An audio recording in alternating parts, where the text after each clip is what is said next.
Shalom, Bapak saha Ibu tuwin para sedherek ingkang kinasih ing patunggilanipun Gusti Yesus Kristus.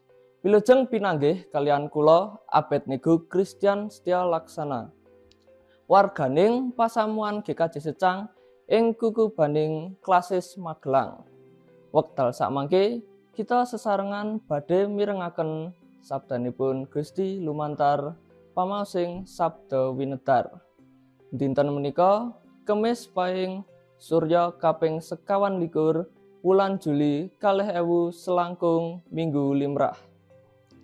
Waosan kapethik saking Ester bab 2 ayat 19 dumugi Ester bab 3 ayat 6.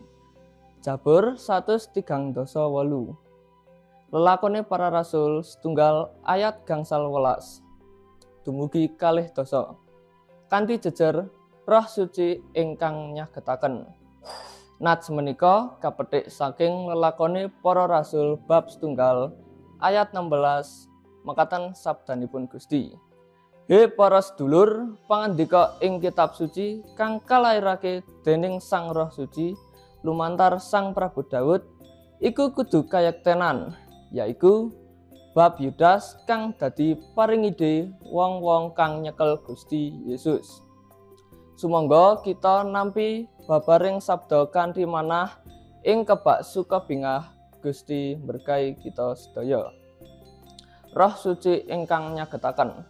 Sang Roh Suci menika Gusti Allah piyambak. Tembung roh menika kaatrapaken dhateng Gusti Allah pribadi. Tembung menika kaanggep daya kakiyatanipun Gusti Allah. Roh Suci menika kaparingaken dhateng tiyang ingkang pitados dumateng Gusti.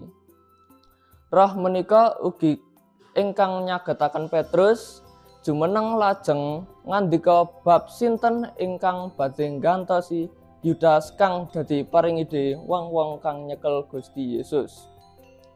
Kenging menapa Yudas Iskariot perlu dipun gantos?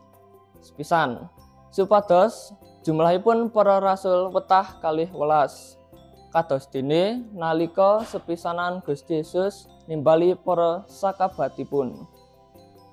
Ing sisih sanes, angka 12 menika wigatos tumrap tiyang Yahudi.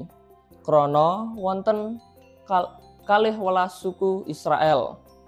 Kaping kalih Yudas Iskariot kedah dipun gantos kangge perlu nyucikaken 12 rasul ingkang sampun dipun wirengaken dening tumindakipun.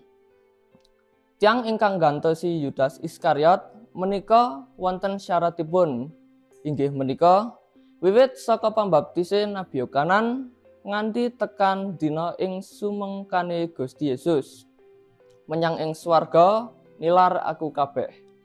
Ana siji kang diwuwuhake marang kita supaya melu dadi seksine bab wung-wungene.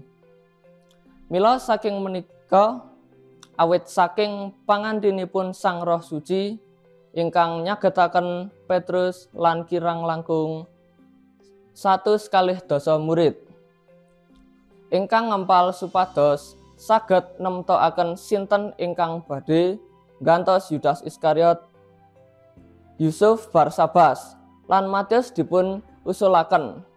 Saksampunipun ndedonga lan dipun undi, Matius ingkang kadhapuk dados golonganipun para rasul. Matius dipilih dados rasul tentu sanes awit saking kakiyatan lan kasagedan Petrus utawi para murid sanesipun. Ananging awit tuntunanipun Sang Roh Suci. Nalika badhe mutusaken satunggaling perkawis, kanthi sae temtu dipun wiwiti kanthi nengenaken karsanipun Gusti.